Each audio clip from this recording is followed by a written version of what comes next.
Welcome to the deep dive. Today, we're really trying to cut through the noise on what feels like the biggest shift in software right now, AI agents. We're talking about moving past just the prototype, the simple chatbot demo, towards automating really complex workflows. Exactly. Our mission here is basically to give you a blueprint for production. How do you take that promising idea, maybe something cooked up in a notebook, and turn it into a system that's reliable, that's verifiable, and that needs, well, a systematic approach, an operations-driven roadmap? Because the hard part with agents is managing that non-deterministic behavior, right? Yeah. And verifying those complex reasoning paths. We're focusing today specifically on the Agent Development Kit, the ADK, and how it fits into the broader Google Cloud ecosystem. Yeah, and the guide we looked at lays this out really clearly. For any startup wanting to use agents, there are essentially three main ways to get to production. You can build your own agents, which gives you the most control, or you could use pre-built Google agents to speed things up for certain tasks. Or the third option is integrating partner agents using Google Cloud's open approach. So we'll start by unpacking the core components, the models, the tools, the basic building blocks. Then we'll dive into the operational side, things like deployment and reliability. AgentOps is going to be a big piece of that, making sure these things actually scale and are safe. All right, let's start with those pathways then, because deciding which way to go really impacts the resources you'll need, right? Definitely. So path one is build your own agents. Now, if you're a tech startup and differentiation is key, the code-first approach using the Agent Development Kit, the ADK, seems like the way to go. It's built for developers needing that fine-grained control over complex, multi-step logic. This feels like how small teams can get serious automation happening. It is. But there's another flavor of build your own. Right, the application-first or sort of no-code approach, using Google Agentspace. Exactly. Agentspace kind of democratizes agent building. It lets non-technical folks, maybe product managers, marketing teams, build and orchestrate custom agents using prompts. That frees up your core engineers to focus on the deeper, maybe more complex architectural stuff. Makes sense. Okay, what about path two, if building isn't the priority? Path two is use Google Cloud agents. So these are managed agents for common enterprise tasks. The idea here is speed.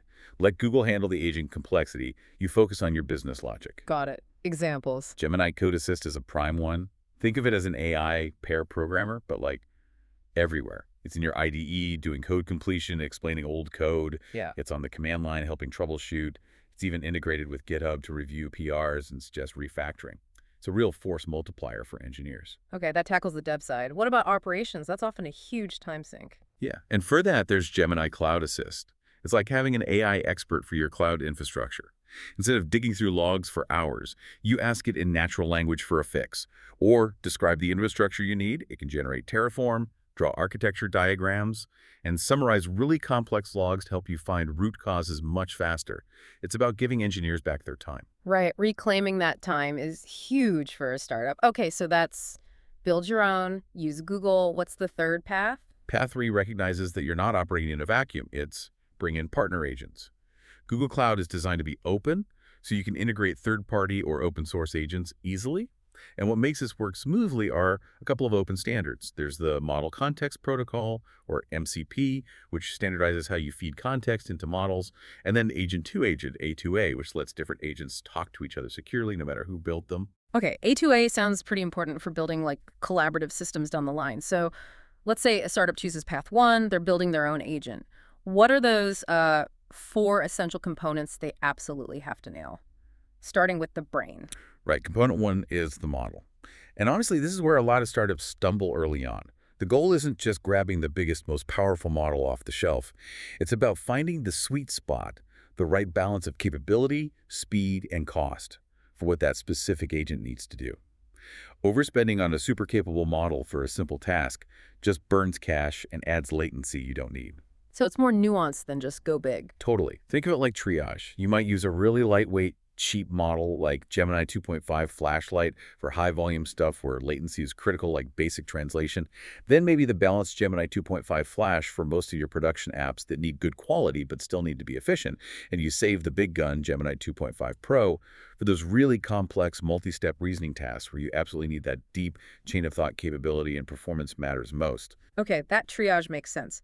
But let me push back a bit. If I'm a startup, under pressure, and I just need it to work reliably, why wouldn't I just default to the pro model everywhere? Like, when does that cost latency penalty really become painful? It becomes painful almost immediately, especially with scale. Think about your unit economics. If that agent handles, say, 1 million simple customer queries a day, and the pro model costs even just like 5 times more per query than Flashlight, Yeah. that multiplies incredibly fast. And latency isn't trivial either. If Flash gives an answer in 100 milliseconds for a task, and Pro takes 500 milliseconds for the same task, your users feel that lag. The cheaper, faster model often wins for user experience on simpler jobs. You got to match the model to the job's complexity. Got it. Match the tool to the task. Okay, so we have the model, the brain. It needs ways to interact with the world. That brings us to tools, right? Exactly. Tools are just defined capabilities that let the agent act. They're functions, basically. They let the agent call internal code, hit external APIs, query your database, maybe even call another specialized agent. It's how reasoning connects to action. Okay, brain, hands. What about the manager? The thing pulling it all together. That's orchestration. It's the agent's executive function, guiding it through multi-step tasks. And the key pattern here, the one that gives small teams incredible leverage, is the REACT framework. Reason plus action. React. I've seen that. It forces the agent to sort of show its work, think, act, observe, then think again. That transparency seems great for debugging, but doesn't adding all those thinking steps slow things down, add latency? How do you balance that power with the need for speed? That's a really important question. Yes, adding reasoning steps does technically add tokens. It adds a bit of time. But think about the alternative. The alternative is the agent failing silently or taking the wrong action because it didn't think things through. That slight latency cost from React is usually a tiny price compared to the cost of an error or hours spent debugging a black box. When something goes wrong with React, you can see exactly where the logic went off track in the trace. That turns debugging from potentially days into minutes. That's the real ROI. Okay, that makes sense. Reliability trumps raw speed in many cases. Can you walk us through that refund example using React? Sure. Let's take processing a refund. Step 1, reason. The agent thinks, okay, first I need to check if this refund is even allowed by our policy. Step 2, act. It chooses the right tool. Call the semantic search tool on the policy database. Step 3, observe. The tool comes back.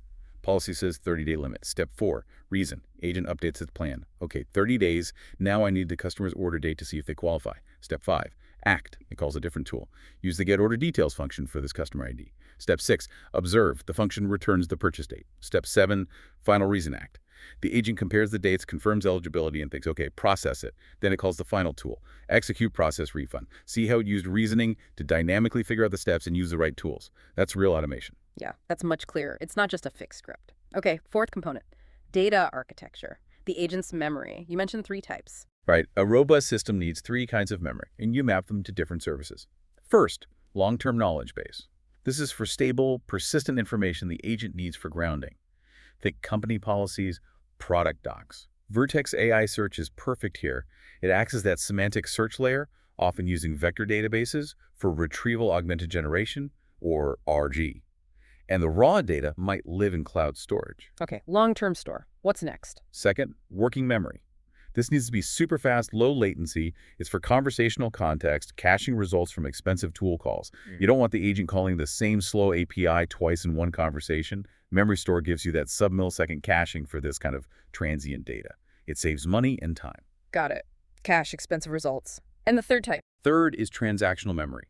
This is your system of record, your durable audit trail. For critical actions, processing that refund, changing inventory, anything needing strong consistency and auditability, you need something solid. Cloud SQL works great for AC compliance in a single region. If you're aiming for global scale, Cloud Spanner gives you that strong consistency, but also scales horizontally across the world.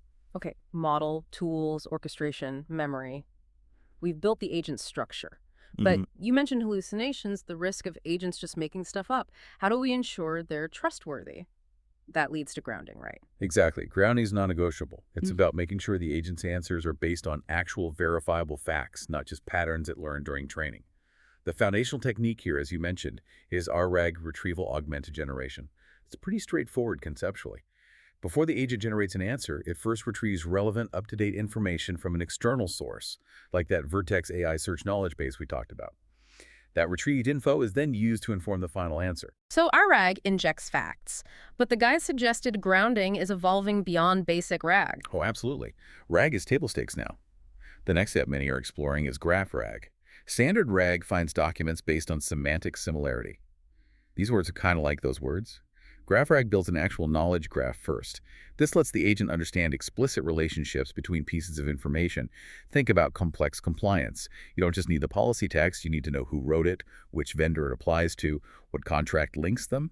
Graph RAG helps navigate that web of connections. Interesting. So it understands structure, not just similarity. And then there was agentic RAG. Yeah, agentic Orgus is, I think, the most powerful evolution. Here, the agent isn't just passively receiving retrieved data. It becomes an active participant in the search process itself. It uses that React loop we discussed to formulate a multi-step plan to find information.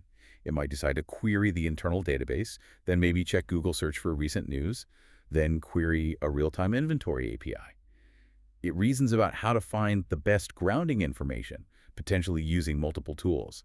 That's a huge leap towards genuine problem solving. Okay, wow. So we've designed this sophisticated, grounded agent using agentic RG, maybe.